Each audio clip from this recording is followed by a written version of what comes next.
तो अभी तक हमने देखा था कि लिन चीहू से कहता है कि इस स्टार कंपास को ऑपरेट करने के लिए तो 5 लोग चाहिए, जिसके बाद ही हम इसके बेस्ट रिजल्ट को हासिल कर सकते हैं। तब इसकी ऐसी बात सुनकर चीहू उसे कहता है कि तुमने बिल्कुल सही कहा, लेकिन असल में इसे 5 लोगों के साथ शेयर करने की जरूरत नहीं है। लेकिन अब मैं तुमसे चाहता हूँ कि वाइड में इस फॉर्मेशन का ध्यान रखना, क्योंकि अगर ये फॉर्मेशन कोलैप्स हुआ तो फिर हम तीनों में से कोई भी सरवाइव नहीं कर पाएगा।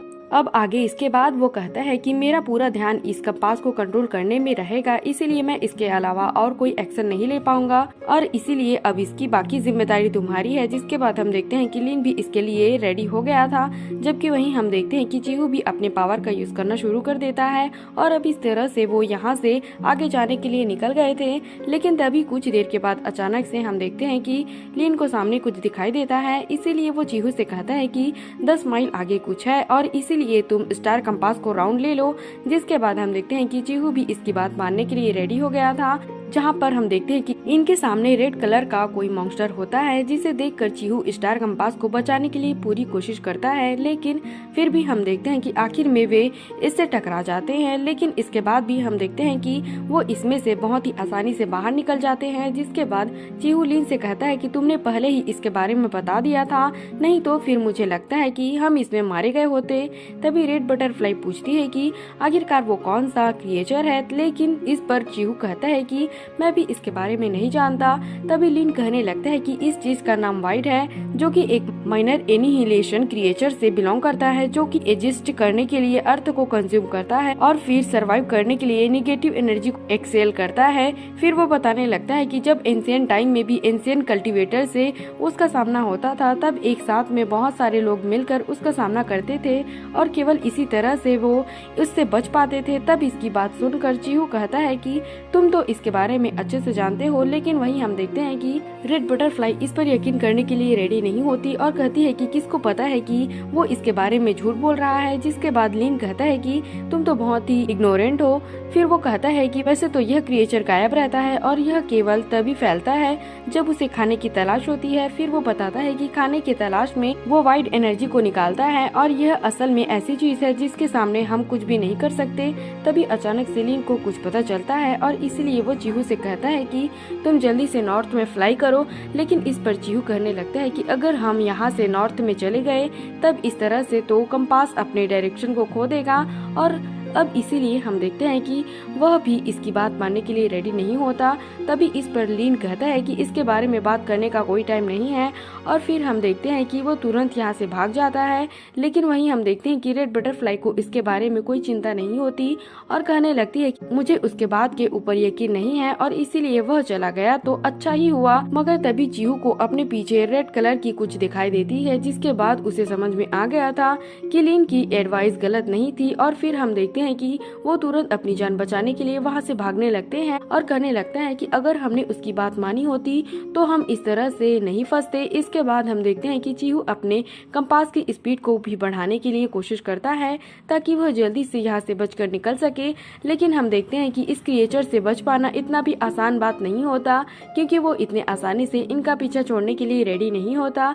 तभी चीहू रेड बटरफ्लाई से इसके बारे में एक्शन लेने के लिए कहता है। जिसके बाद हम देखते हैं कि रेड बटरफ्लाई अपने पावर का यूज करके इस पर अटैक करने की कोशिश करती है। लेकिन फिर भी हम देखते हैं कि वो इसके सामने कुछ भी नहीं कर पाती और उसे कुछ भी समझ में नहीं आ रहा था कि आखिरकार वो इसके बारे में क्या करे। मगर वहीं हम देखते हैं कि वो क्रिएचर अब इनको इतने आसानी से छोड़ने वाला नहीं होता और इसीलिए वो इनके कंपास के ऊपर अटैक करना भी शुरू कर देता है। लेकिन वहीं हम देखते हैं कि रेड बटरफ्लाई के पास में भी और कोई ऑप्शन नहीं होता और हम देखते हैं कि वो फिर से अपने लाइफ सेविंग ट्रेजर का यूज करके अटैक करने के लिए रेडी हो जाती है। लेकिन वो इस बार इसके पेटल का यूज नहीं करती। जिसके बाद हम देखते हैं कि इनको यहाँ से बचकर निकलने का चांस मिल गया था और वहीं रेड बटरफ्लाई कहने लगती है कि अगर पेटल्स को मैंने खो दिया तो मैं इनको तो फिर से कल्टीवेट कर सकती हूँ, लेकिन मेरे पास में फ्लावर के केवल 5 कोरी बचे हैं और अगर मैंने इनको खो दिया तो मैं इनको फिर से कल्टीवेट नहीं कर पाऊंगी। वहीं उधर हम देखते हैं कि लिन आगे जाकर इनका वेट कर रहा था और तभी कुछ देर में वो दोनों भी वहाँ पर आ जाते जाते हैं। इसके बाद चीहू लीन से कहता है कि आओ हम इसके बारे में बात करें, और फिर वो कहता है कि मैं अपनी गलती मानने के लिए रेडी हूँ। और इसके बाद वो उससे पूछता है कि उस क्रिएचर के पास में और कौन सी बात है।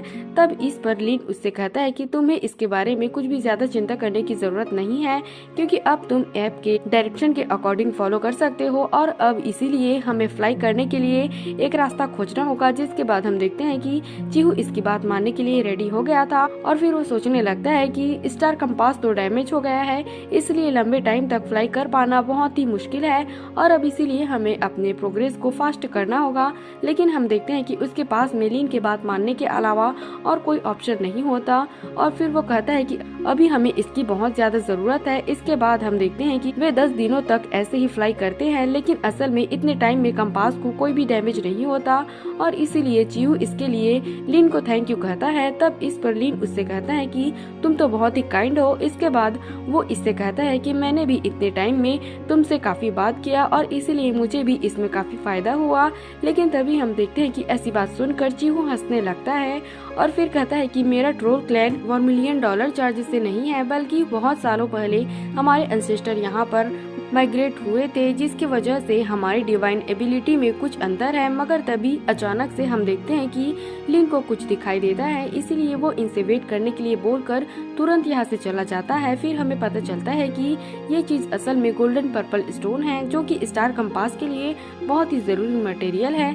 फिर वो कहता है कि 1 मिलियन ब्लड स्टार को छोड़ने के लिए स्टार कंपास की जरूरत है, इसलिए हम देखते हैं कि वो अब इसके बारे में कोई देरी नहीं करता और तुरंत अपने पावर का यूज करके इसे अपने पास में रख लेता है। इसके बाद वो इनके पास में वापस आ गया था, जहाँ चीहू इन्हें बताने लगता है कि जब हम कंपास पर आने के लिए तुम्हारा वेट कर रहे थे, तभी अचानक से हमें इसमें जोरों का झटका लगा और किसी पावर ने हमें इसमें से बाहर फेंक दिया। तब इस पर लीन सोचने लगता है कि एंशिएंट गॉड के मेमोरी में इसे रिपेयर करने का तरीका है।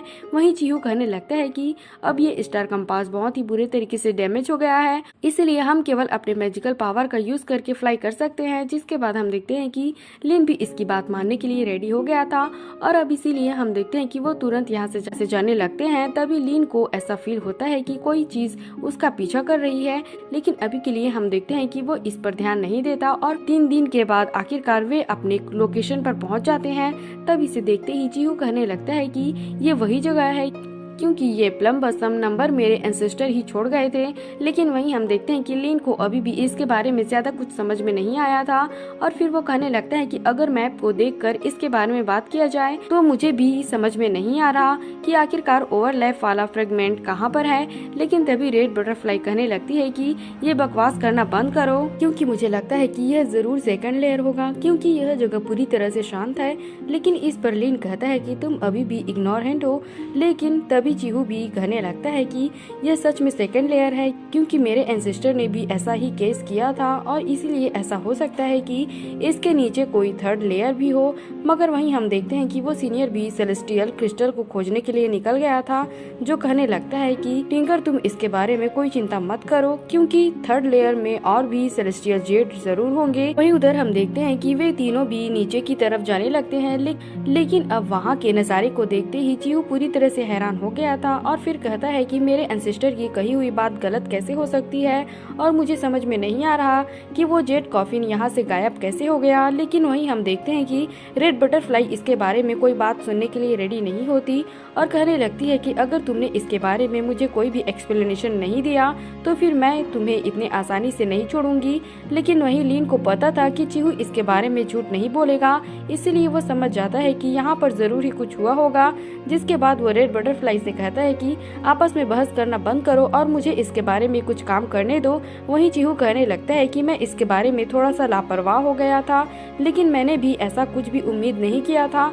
मगर वहीं हम देखते हैं कि रेड बटरफ्लाई अभी भी इसकी कोई भी बात सुनने के लिए रेडी नहीं होती, और कहने लगती है कि अगर तुमने इसके बारे में क्लेरिफाई नहीं किया तो फिर इसके लिए तुम मुझे ब्लेम मत करना कि होंग डाई ने फ्रेंडशिप को तोड़ दिया। तब इस पर चीहू उसे कहता है कि तुम्हें इसके बारे में परेशान होने की जरूरत नहीं है, क्योंकि मैं वापस आने के बाद इसके बारे में तुम्हें जरूर बताऊंगा, और भले ही मैं तुम्हारे होंग डाई के कंपेयर में कुछ भी नहीं हूँ, लेकिन इसके बाद भी मैं अपने वादे का पक्का हूँ। तब लीन कहने लगता है कि अगर नीचे सच में कोई थर्ड लेयर है तो फिर यहाँ पर कोई ना कोई एंट्रेंस जरूर होना चाहिए। जिसके बाद हम देखते हैं कि वे भी इसके बारे में पता लगाने के लिए रेडी हो गए थे। तभी अचानक से हम देखते हैं कि कोई इन पर अटैक करने के लिए कोशिश करता है, जिसे देखते ही लिन तुरंत वहां से साइड हो गया था। जबकि वहीं उधर हम देखते हैं कि वे दोनों इसमें इंजर्ड हो गए थे।